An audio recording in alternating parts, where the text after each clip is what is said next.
That fateful night in 1980, John Lennon found himself in the emergency room after meeting a violent end. His spouse, Yoko Ono, had witnessed the harrowing event firsthand, but chose to keep the details private for over 40 years. She did so to shield herself from reliving the trauma, yet now feels ready to share the untold story. As we delve into her account, prepare to uncover lesser-known aspects of the music artist's life. Join us as Yoko Ono finally breaks her silence and sheds light on previously undisclosed facets of John Lennon's existence. On December 8, 1980, the music artist John Lennon and his wife, Yoko Ono, returned to their residence at the Dakota apartment building in Manhattan, New York. As they walked through the archway of the building, they were tragically ambushed. Mark David Chapman, armed with a revolver, approached the musician and fired several shots, striking him multiple times.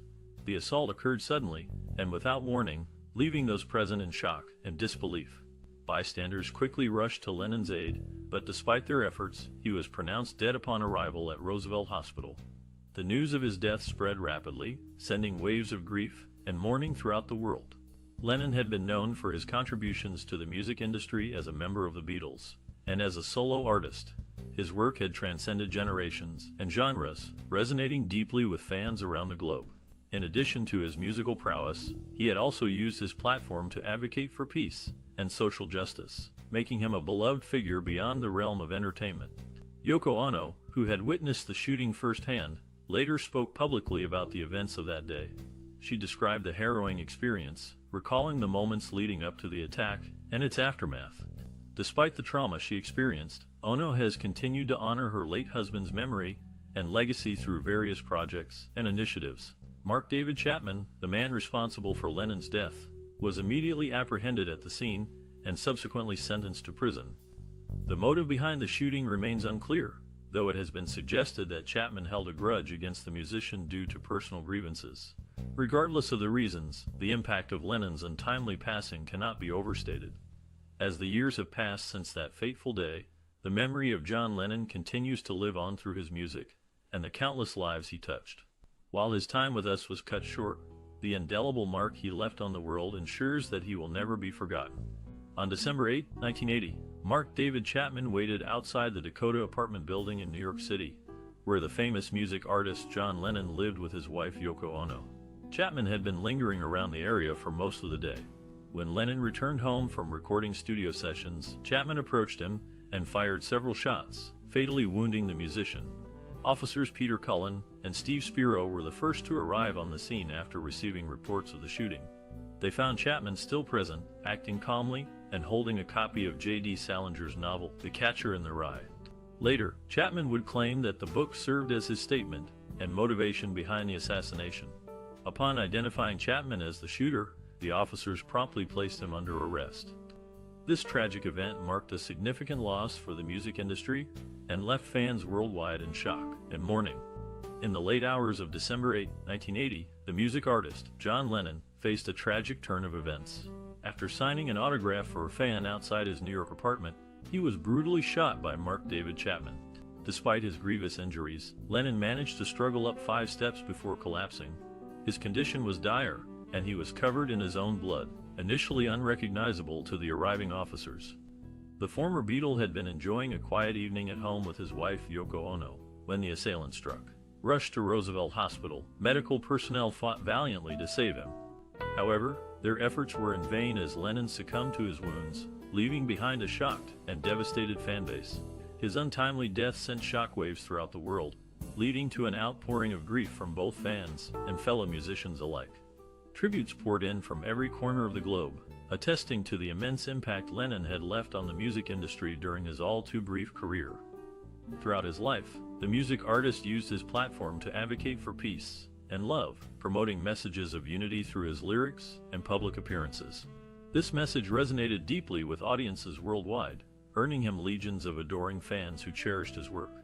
Even today, decades after his passing, the legacy of John Lennon continues to inspire generations of aspiring musicians. Through his timeless discography and enduring cultural influence, his mark remains etched into the annals of music history. And while his time may have been cut tragically short, the indelible contributions he made will continue to reverberate through the years, serving as a testament to his undying talent and passion. That fateful night in December 1980, two officers, Herb Freener and Tony Palma, were the first to arrive at the scene where the renowned music artist John Lennon had been shot. Upon reaching him, they quickly checked for a pulse, their training immediately kicking into high gear. The gravity of the situation became all too real when they realized the identity of the victim. In a frantic attempt to save John Lennon's life, Officer James Morin arrived at the scene in his patrol car. The mortally wounded musician was carefully placed inside, while Freener followed close behind, with Yoko Ono in his vehicle. Time seemed to stand still as Morin stepped on the gas pedal, racing through the streets of New York City toward Roosevelt Hospital. Every second counted, and the officers knew it. As they sped through the city lights, adrenaline pumping through their veins, they couldn't help but feel the weight of the situation. This wasn't just another emergency call. It was one that would reverberate around the world. A beloved music icon, known for his work with the Beatles, and later as a solo artist, lay lifeless in the back seat of the car, fighting for every breath. The sirens wailed, cutting through the cold winter air, as Freener trailed closely behind, ensuring the safe passage of both vehicles through traffic. The flashing red and blue lights reflected off buildings, creating a surreal scene, illuminating the desperation of the moment. At Roosevelt Hospital, medical staff awaited their arrival, prepared for the worst. With each passing minute, hope began to fade. But even amidst despair, these brave officers never wavered, doing everything in their power to get John Lennon the care he needed.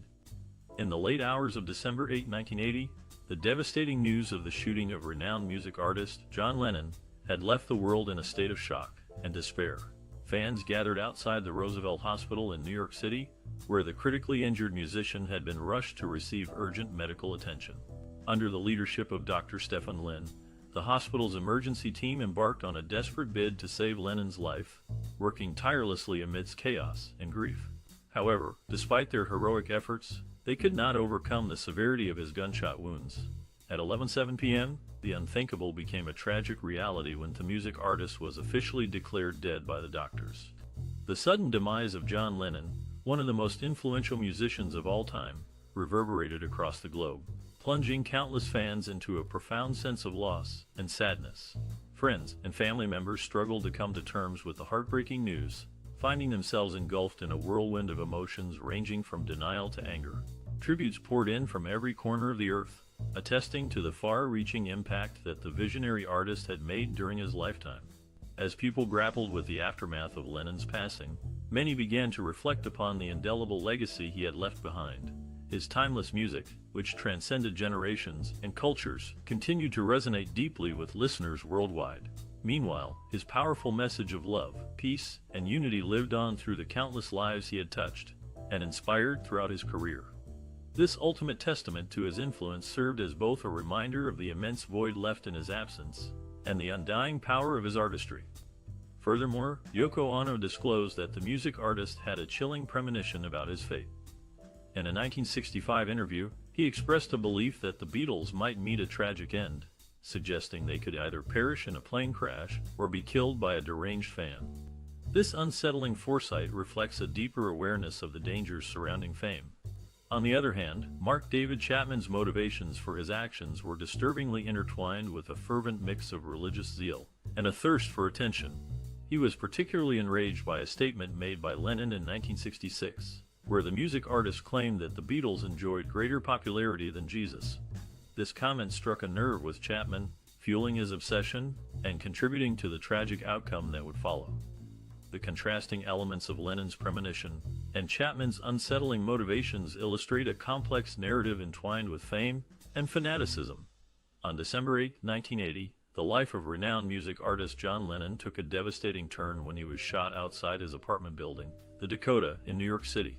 Several witnesses were present during the tragic incident, which has left an indelible mark on music history. Richard Peterson, a taxi driver, had just dropped off passengers near the Dakota when he heard several gunshots. He saw a man lying on the ground next to a black limousine, and immediately realized it was John Lennon. Another witness, a woman referred to only as Na, described her shock and disbelief upon seeing the critically injured musician. She had been walking towards the entrance of the building when she noticed commotion nearby. Upon turning around, she witnessed the unthinkable, the music legend stumbling out of the passenger side of a car before collapsing onto the pavement. Jay Hastings, the front desk clerk at the Dakota, played a crucial role in the aftermath of the shooting. His vivid account paints a picture of chaos and desperation in those initial moments. According to Hastings, he initially mistook the sound of gunfire for a firecracker until he looked through the window and saw people rushing toward the scene. When he reached the entrance, he found John Lennon lying in a pool of blood, struggling to breathe. In those harrowing seconds, Hastings held the mortally wounded musician's hand, trying to comfort him while waiting for medical help to arrive. The immediate aftermath of the shooting was a whirlwind of confusion and despair. Emergency responders arrived quickly, but could do little to save the former Beatle. The news of John Lennon's death sent shockwaves throughout the world, leaving millions of fans grieving the loss of one of the most influential musicians of all time.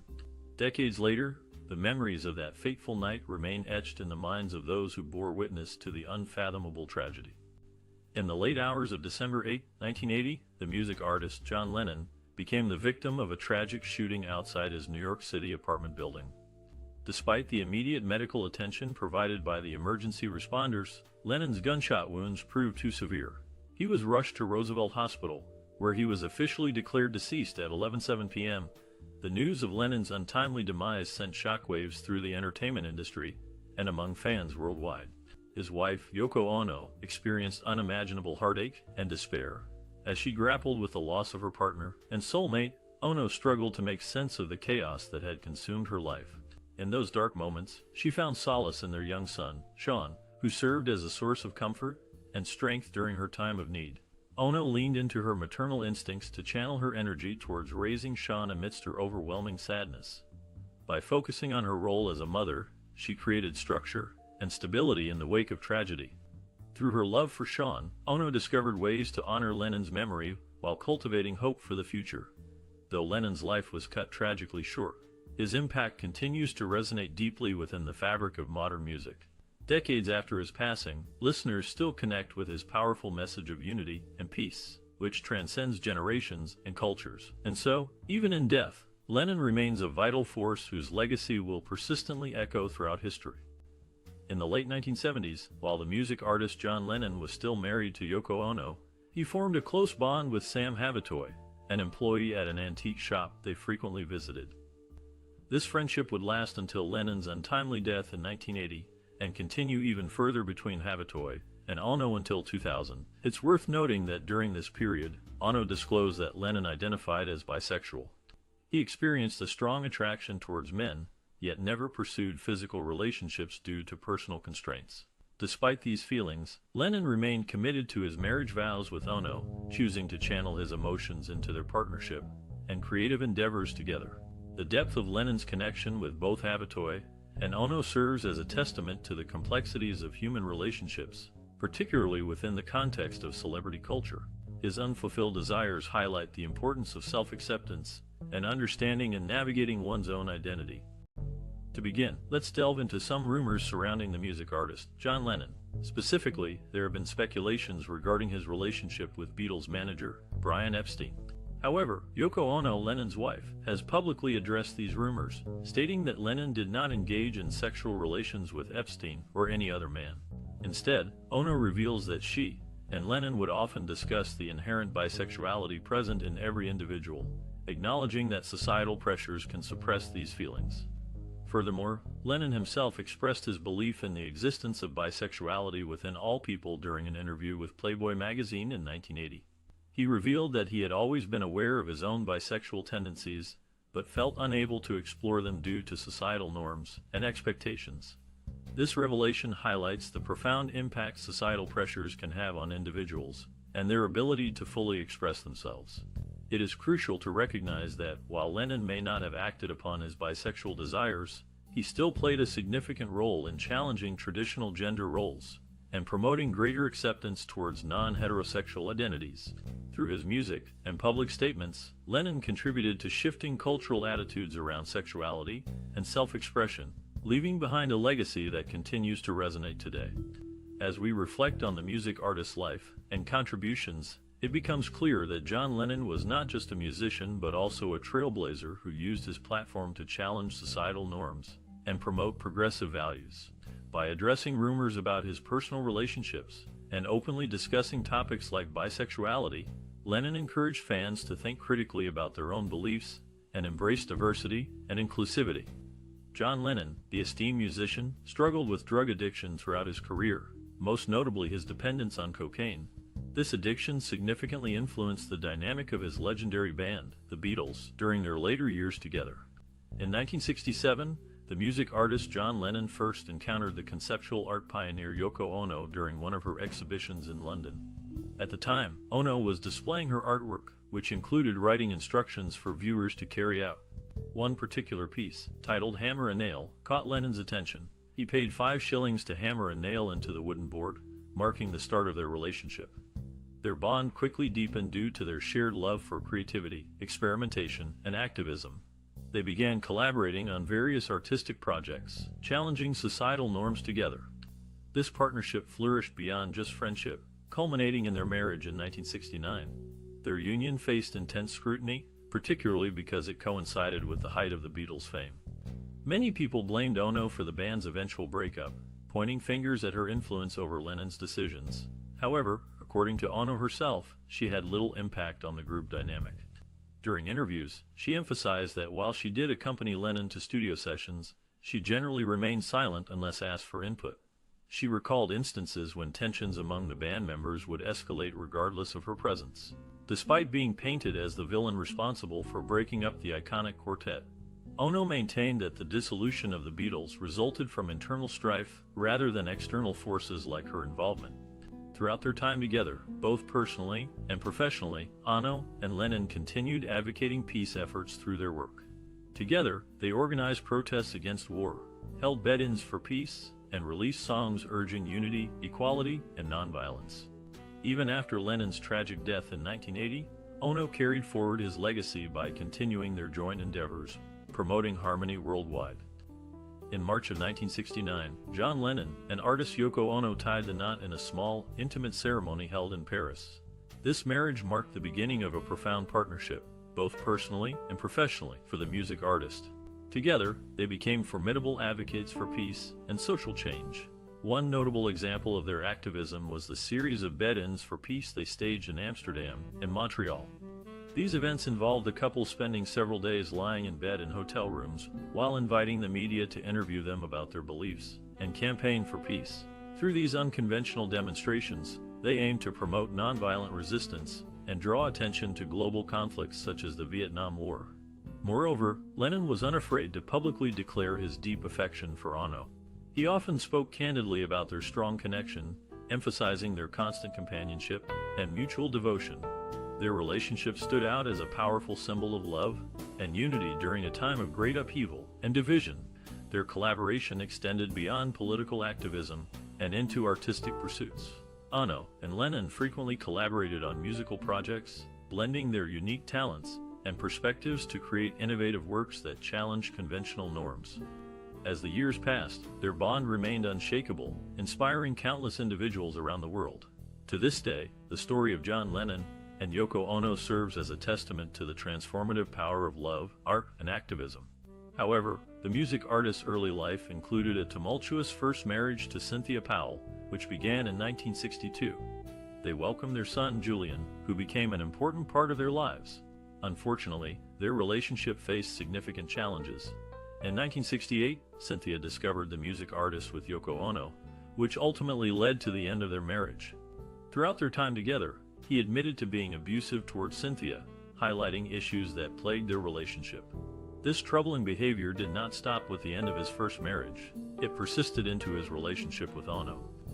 The music artist's struggles with personal conduct deeply affected those close to him, revealing a darker side to his public persona. John Lennon's relationship with his son, Julian, was far from smooth. Growing up, Julian felt a strong sense of emotional distance from his famous father. He described their bond as lacking warmth and affection, which deeply affected him. This strain between them persisted despite Lennon's status as a beloved music artist known for promoting love and peace. The Beatles member's public image stood in stark contrast to some aspects of his private life. While he championed nonviolence and unity through his artistry, he grappled with intense inner turmoil and displayed volatile behavior behind closed doors. Such paradoxical traits revealed complexities within the musician's personality, making him both admired and flawed in the eyes of many. As a young boy, Julian witnessed confrontational interactions between his parents, often involving physical violence. These distressing scenes left indelible imprints on his mind, contributing to the fractured relationship he shared with his dad. Additionally, Lennon's preoccupation with fame and substance abuse further hindered their ability to connect meaningfully. Despite these challenges, there were moments when Lennon demonstrated genuine care for his son. For instance, after separating from Julian's mother, Cynthia, he reached out by sending letters and gifts. However, these gestures failed to bridge the chasm created over time due to neglect and discord. As Julian matured into adulthood, he continued seeking understanding and reconciliation with his estranged father, but ultimately found solace in moving forward independently. Thus, John Lennon's connection with his firstborn child remained tense throughout much of their lives, illustrating how even revered figures can struggle with maintaining healthy relationships while navigating personal trials. Simultaneously, Lennon's commitment to spreading messages of harmony through his work served as a reminder of the potential power of artistic expression to inspire change and unify people across generations.